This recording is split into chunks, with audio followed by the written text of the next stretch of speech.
Olá a todos, gostaria de convidar para a gente fazer mais um estudo do ensino da Palavra de Deus e o estudo da revista Palavra e Vida da Convenção Batista Fluminense. Meu nome é José Augusto Andrade e vamos fazer alguns comentários dessa lição. A lição de hoje, irmãos, está baseado em 1 Pedro 4, 7 e 11 e tem como título o aspecto do serviço cristão. O objetivo do estudo é apresentação dos ensinos sobre a expectativa da igreja em relação à volta de Jesus e a necessidade de preparação para este grande dia. Então, que nós estejamos sempre preparados, né?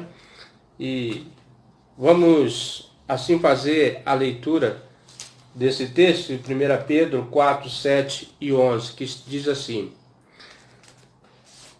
E já está próximo o fim de todas as coisas, portanto, sede sóbrios e vigiai em oração. Sobretudo, tende ardente amor uns para com os outros, porque o amor cobrirá a multidão de pecado, sendo hospitaleiros uns para os outros, sem murmuração. Cada um administre aos outros o dom como o recebeu, como bons dispenseiros da multiforme graça de Deus. E se alguém falar, fale segundo as palavras de Deus. Se alguém administrar, administre segundo o poder que Deus dá, para que em tudo Deus seja glorificado por Jesus Cristo, a quem pertence a glória, o poder para todos sempre. Amém. Né? Então, fizemos a leitura do texto básico. E esse estudo também, irmãos, ele se divide em 3 tópicos. Né? E concluindo também no final, fazendo a conclusão. Primeiro tópico, o serviço tem como motivação unir a igreja. Segundo tópico, tem como o recurso os dons espirituais. E o terceiro tópico, o serviço se desenvolve pela manifestação da graça. E fechando com a conclusão e para pensar e agir. Né? Vamos fazer uma pequena oração agradecendo a Deus agora nesse momento por mais um estudo assim que Ele nos proporciona. Pai querido, Deus eterno, soberano Deus, Pai de nosso Senhor e Salvador, Senhor Jesus Cristo, agora que entramos na Tua presença, somos gratos a Ti, ó Deus, e pedimos a sabedoria dos altos céus, e assim o Senhor possa nos capacitar para que possamos aprender sempre mais de Ti e da Sua bendita palavra. Ajuda-nos, Seu Pai, e que esse ensino possa servir de alimentação espiritual para cada um de nós. Abençoa o pastor, o autor dessa revista, o pastor Samuel Aquino, né? Muride Aquino, que tem feito esse estudo maravilhoso para conosco, né? Pastor Samuel Muride Aquino, né? Só confirmando que às vezes a gente esquece, né? Mas, irmãos, o aspecto do serviço cristão. A introdução diz assim: de forma recorrente, o Novo Testamento apresenta ensino sobre a expectativa da igreja em relação à volta de Jesus. Uma das maneiras que a igreja tem expectativa é sobre a sua volta. Não que fixe uma data para este grande acontecimento, mas segue o ensino do próprio Senhor Jesus, que diz que o dia está determinado por Deus Pai. Então, Deus, o Criador, já tem essa data, né, que vai ser manifesta a todos nós. E ninguém sabe o dia nem a hora, mas o apóstolo Pedro segue a linha da necessidade de preparação para este grande dia. Irmão, a importância não é saber assim a data, que talvez seria um desespero para a humanidade, mas o que ele fez e falou é que nós preparássemos para esse grande dia, né? E aqui o autor ele fala para a gente seguir essa linha de pensamento, né? Da necessidade de preparação para este grande dia, que vai ser um grande dia, a volta de Cristo, né? Muitos não esperam. A expectativa da volta de Jesus condiciona todos os aspectos da nossa vida e do nosso serviço, né? Então está tudo relacionado a essas coisas, o serviço cristão. A vida diária oferece muitas dificuldades para um cristão, mas ao mesmo tempo tem muitas oportunidades de mostrar o compromisso, a fidelidade ao Senhor, através de viver pautado no servir. O que faz um cristão estar diariamente na igreja? Servindo o seu mestre. Os apóstolos andaram com Jesus e servindo. E nós vemos isso nos estudos que nós fazemos sempre, né? Quando a gente está lendo a palavra, ele estava sempre acompanhando o mestre. E ele estava ali servindo ao mestre e aprendendo também e também servindo ao nosso bom mestre. Embora a perseguição e o sofrimento estivesse levando os cristãos à morte, Pedro mostra qual a real condição de cada pessoa diante de Deus e de cada um pode esperar no juízo final, aconselhando a todo quanto à conduta e prática do serviço cristão. Como um pastor carinhoso, ele encoraja os cristãos a perseverarem, revelando que cada pessoa terá de prestar contas diante do juízo final. Então, Deus, a um deu um talento, a outro deu outro talento, e nós vamos, diante desses talentos, a prestar conta ao nosso mestre querido naquele grande dia, o dia do juízo final.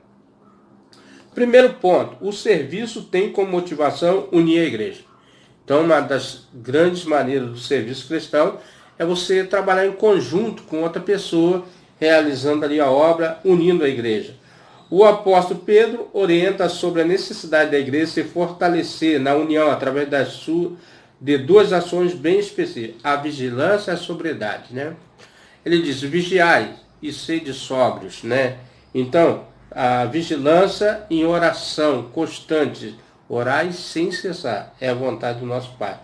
Diz assim, vigilância, sobriedade, vigilante em oração, para não cair nas armadilhas do inimigo, nas tentações, do pecado, insensatez em relação às coisas desse mundo, com sobriedade, fazendo as boas escolhas e guardando fielmente o fim de todas as coisas. Uma pessoa sóbria, irmão, normalmente a pessoa embriagada, ele fala coisas que não deve, pensa as coisas que não deve, mas uma pessoa sóbria, ele está sempre em sintonia com o seu Criador, com bons pensamentos e sempre preparado para responder de acordo com o seu posicionamento diante de Cristo. E nós vamos ver aqui, ó, o que nos livra das armadilhas do inimigo. O inimigo tem suas armadilhas. Nas tentações do pecado, ele tem tentado. Na insensatez em relação às coisas do mundo, né? O que está acontecendo agora. E a sobriedade fazendo boas escolhas e guardando fielmente o fim de todas as coisas, o grandioso retorno de Cristo, né? Então a igreja almeja e anseia esse grandioso dia que é a volta de Cristo. A comunhão da igreja deve ser desenvolvida em três aspectos, né? Três aspectos devem ser desenvolvidos: o amor, oração e hospitalidade, né? O amor sobre todas as coisas, né? E a oração, hospitalidade. O amor é um tema recorrente da carta, um incentivo aos cristãos para que se demonstrasse verdadeiro amor uns para com os outros. Olha só, né? Pedro utiliza a expressão amor intenso. O que é um amor intenso? Um amor profundo, um amor que não finge, um amor que ele não espera nada em troca. É um amor verdadeiramente profundo, né? Como diz aqui, um amor intenso. Ou seja, não é só a manifestação do amor, mas o termo grego eknes se refere ao esforço máximo dos músculos de um atleta na corrida. Então, é você se dedicar a outra pessoa, ao próximo, e demonstrar mesmo que você é ali, fazer de tudo para que ele seja amado por ti e que ele tenha aquele carinho especial, né? Assim, cada cristão deve se esforçar ao máximo para demonstrar o amor verdadeiro para com os outros, mesmo que seja diante de afrontas, perdas e injustiça, mas demonstração de amor sacrificial, pautado no exemplo de Jesus. O amor de Cristo foi sacrificial, um sacrifício na cruz. Nós não merecíamos, nós éramos escarnecedores, blasfemos, pecadores, Enfim, nós, né, a maioria, ainda tem esse aspecto do DNA, do pecado em nossas veias, mas somos pecadores arrependidos. A oração vem com convocação para dedicação, pois Pedro sabia muito bem como ele, os inimigos e os amigos, apóstolos, deixaram o Senhor Jesus orando sozinho e foram dormir. É aquele quando Cristo está prestes a partir e vai no jardim de Getsêmani e ali começa a orar, vem uma vez, olha para eles e vê que eles estão dormindo e no final ele fala que eles não tiveram tempo de orar um minuto com ele. Então, não vigiaram, não foram advertidos pelo Senhor que sem vigilância estavam sujeitos à tentação e, consequentemente, à derrota e à queda. Pedro deseja, a partir da sua experiência, despertar os seus leitores para a importância da oração.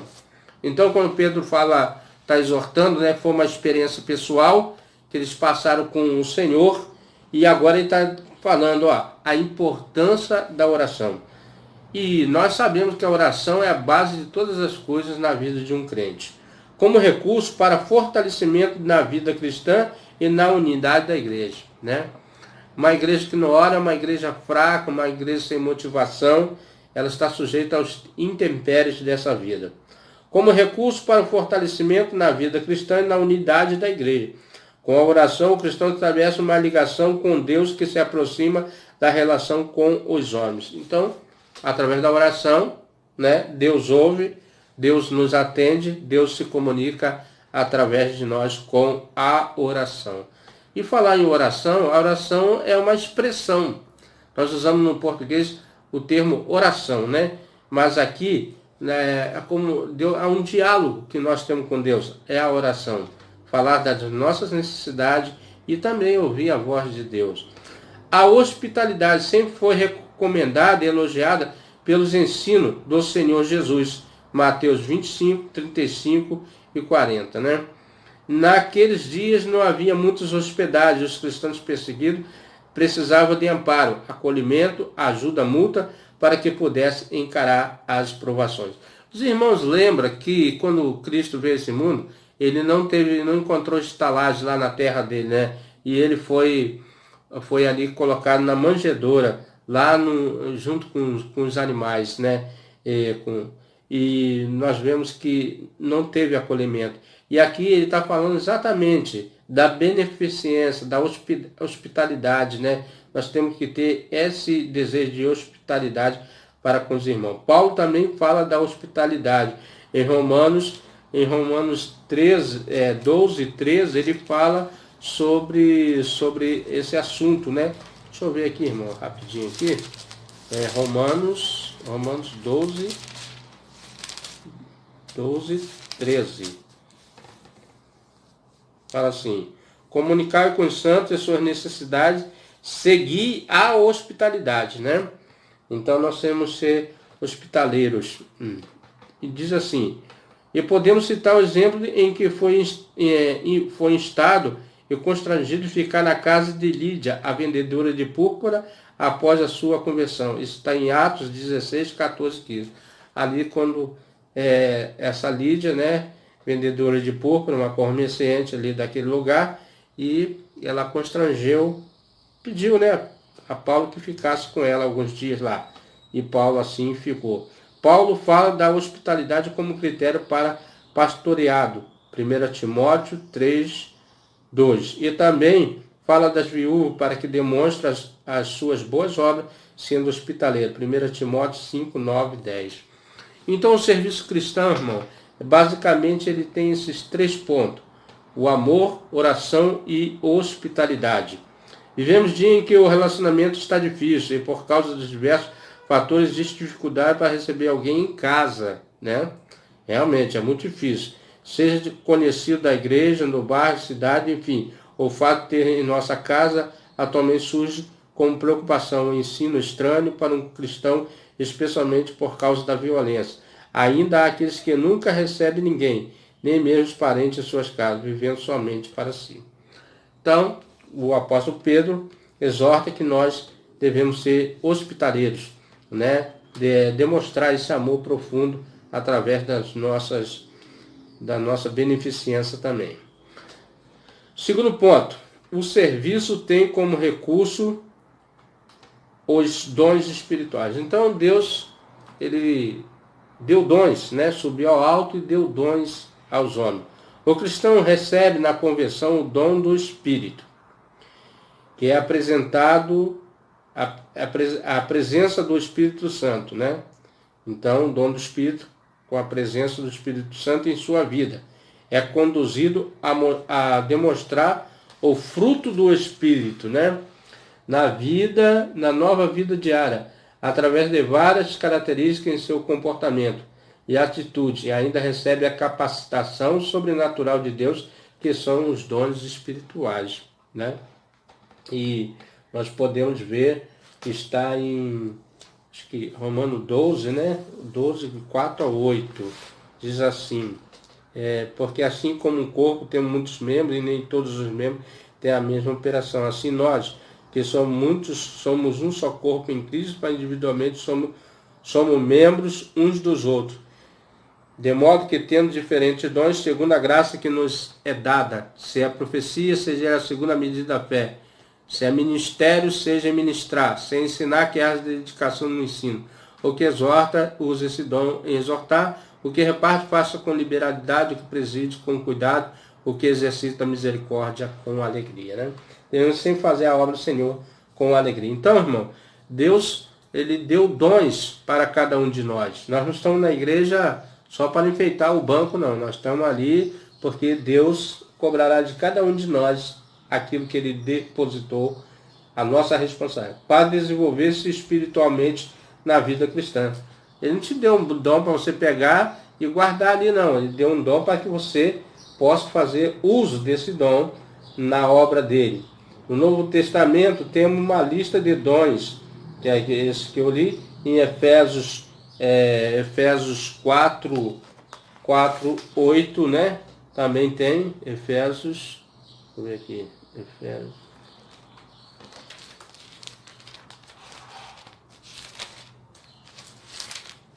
Efésios 4, 8 a 14, diz assim, pelo que subiu no alto, levou cativo o cativeiro e deu dons aos homens, né? A ele mesmo deu uns para apóstolos, outros para profetas, está no versículo 11, e outros para evangelistas, outros para pastores e doutores, querendo o aperfeiçoamento dos santos para a obra do ministério, para a edificação do corpo. Então ele deu dons, né, para o aperfeiçoamento de cada um de nós e para a edificação do corpo dele, que é a igreja. Diz assim, Efésios 4, de 8 a 14 e 1 Coríntios 12. Mas nós não vamos ler isso não. O ensino de Pedro está de acordo com o objetivo para o qual cada cristão é capacitado pelo menos um dom, e que deve ser usado para o benefício de todos. Ele diz, cada um exerce o dom que recebeu para servir aos outros. 1 Pedro 4, 10. Esse ensino está alinhado com o ensino de Paulo em 1 Coríntios 12, 4, 7, em que o dom espiritual é para o proveito comum, nunca para orgulho e vaidade pessoal, mas para servir a igreja e promover a edificação do corpo. Então, nós devemos ter sempre essa responsabilidade com os dons, que não é nosso, né? O dom não é nosso, ele está ali à disposição da gente para usar na obra do Senhor. Na igreja, a diversidade de dons, a diversidade de operação, a diversidade de ministério, 1 Coríntios 12, 4, 7, para assegurar que haja espaço para todos desenvolverem a dinâmica no reino. Então, todos nós temos espaços para trabalhar nessa seara, né? Que são poucos os ceifeiros, para servir ao Senhor em áreas específicas, contribuindo assim com o crescimento espiritual da igreja. Então, a igreja é isso, é uma participação comum, cada um fazendo sua parte, contribuindo para o reino de Deus. Os dons espirituais são distribuídos particularmente pelos próprio Senhor. Quem deu esse dom foi o Senhor. Deu a cada um de nós. Não concedendo ao cristão a escolha por um ou para o outro. Todas essas coisas, porém, são realizadas pelo mesmo e único Espírito. Ele a distribui individualmente, e cada um conforme quer. Mas agora Deus colocou os membros no corpo, cada um deles como quis. 1 Coríntios 12, 11 e 18. Aqui, irmão, vale lembrar, né, que os dons são dados a cada membro. E esse membro, ele faz parte de um corpo. Nem todos são cabeça, nem todos são pé, nem todos são ouvido, mas quando é distribuído por parte, você vê que tudo funciona, né? Cabeça no lugar da cabeça, ombro no lugar do ombro, né? E tudo funciona com perfeição. Isso contribui para que cada cristão saiba da sua importância e significado para o corpo de Cristo, que é a igreja, viu? Todos nós somos importantes para Cristo, né? E para a valorização de cada membro, bem como valorizando a coletividade em detrimento do particular.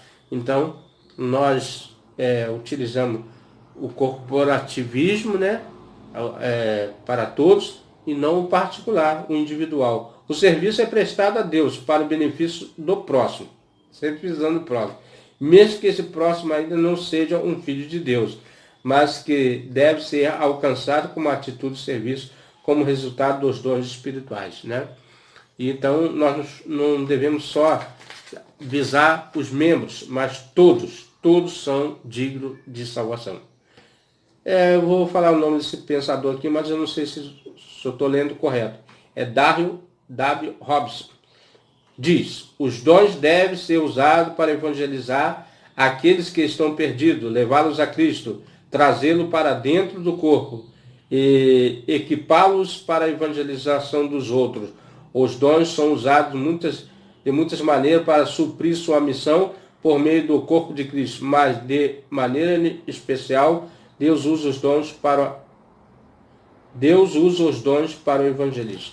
Então, Deus, ele deu os dons para que nós sempre estivéssemos levando as pessoas a conhecimento de Cristo através desse evangelho pleno, né, salvífico de Cristo. O desafio para cada cristão é descobrir o seu dom e colocar-se à inteira disposição de Cristo para servir a igreja. Envolva-se, comprometa-se e faça sua parte, sirva ao Senhor. Devemos buscar sempre estar preparado para obedecer à voz do Espírito Santo, né? E Ele quer que nós envolvemos, se comprometemos, façamos a nossa parte para servir a Ele com amor e com alegria, como diz ali, né?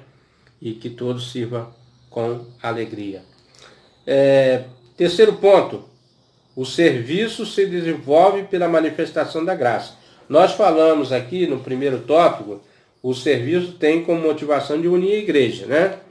O segundo tópico, o serviço tem como recurso os dons espirituais, então está à disposição de cada um.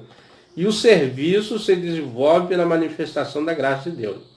O serviço que deve ser ministrado uns aos outros como dom recebido, oferece uma ideia aos cristãos que foram beneficiados de forma extraordinária com uma capacitação sobrenatural de Deus, que não fazia parte deles mesmos.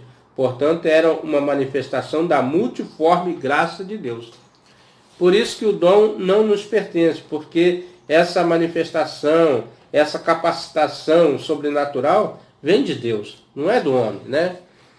Diversas possibilidades de servir estavam diretamente ligadas ao fato de que cada pessoa recebe um dom para ser usado para a glória de Deus e para a edificação do crescimento da igreja. Então, os dons estão ali para glorificar a Deus, né? Para a glória de Deus e para a construção da igreja, a edificação, a solidez do trabalho. A multiforme graça de Deus, quer dizer, as várias maneiras de Deus em relação aos dons, nos revela que Deus supre todas as áreas da vida da igreja, como sendo uma variedade de dons para o proveito de todos. Então, é para o ensino para todos, né, participarem. O apóstolo Pedro ensina sobre aspectos fundamentais na maneira que como os cristãos poderiam evidenciar o dom como um favor recebido de Deus pelo falar, la lei e pelo servir diaconei, né? E temos falado desse amor, temos expressado esse amor e também temos servido a Ele através dos nossos recursos, das nossas obras sociais, de várias formas, de várias maneiras. Aquele que havia recebido o dom de Deus para falar, deveria com coragem e ousadia transmitir a palavra de Deus, com fidelidade, né? Fiel ao ensino de Cristo, né? Pois a mensagem não é da própria pessoa, mas é divina, inspirada palavra de Deus. Então, quando nós falamos do amor de Deus, o plano de salvação, nós estamos falando de uma obra inspirada por Deus. Uma vez sendo fiel no testemunho, compartilhar a palavra de Deus, qualquer pessoa terá a convicção de que Deus fala por intermédio dele, né? Então, você, na sinceridade, dando testemunho pessoal, né? Não usando somente a fala, mas dando o exemplo, as pessoas vão saber que você fala a palavra de Deus com sinceridade. Assim também os cristãos, com o dom de servir, deveriam fazê-lo na força que vem de Deus, com dependência de Deus, para que Ele seja sempre glorificado. A ideia principal no original tem a ver com a vida do serviço de diácono, mas de forma ampliada, e não referindo a texto. Todos os cristãos são convocados a servir ao Senhor através do serviço prestado aos semelhantes. Deus dá força suficiente a todos para a realização da sua vontade soberana e graciosa. Então, irmão, aqui a multiforme graça, os dons, né, são vários dons, todos têm maneiras de servir a Deus, e ele diz aqui, de forma ampliada, todos nós somos diáconos, todos nós somos servidor de Cristo e servindo com amor, prestando assim o amor a Cristo. Concluindo, o cristão tem um chamado para se servir ao Senhor, mas diante dos desafios e dificuldades em vários aspectos, somente encorajado pelo Espírito Santo, pela poderosa palavra de Deus, é que conseguimos viver como igreja unida no Senhor. Só assim podemos desenvolver o nosso serviço através dos dons espirituais e cumprimos com a vontade de Deus pela demonstração da sua graça, né? A nossa motivação no serviço, no uso dos dons espiritual, no amor, nas orações, só tem significado a relevância se for para a glória de Deus. Então, tudo que nós fizermos, tudo que nós falarmos, tudo que nós agirmos, toda a nossa maneira de viver tem que ser um só pensamento, para glorificar o nome de Deus. Que nós, como servos de Deus, possamos, né, estar sempre ali fazendo a sua obra, porque ele mesmo diz, sem mim nada podeis fazer. Esse estudo veio assim nos alertar, né, para o serviço cristão e desenvolver a obra de Deus aqui na terra.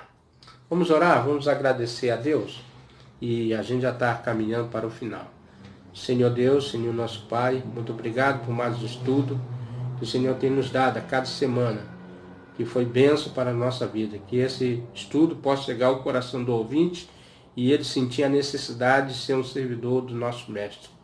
E assim, ó Pai, esperar em Cristo até a sua redenção, em que nós estaremos, depois das nossas atividades, nossos trabalhos aqui concluído, para o Teu reino, estar juntamente com o nosso Pai Celestial. Em nome de Jesus, eu te agradeço. Meu amigo, meu irmão, se você tem gostado desse estudo, venha compartilhar conosco na próxima semana. Em nome de Jesus. Amém.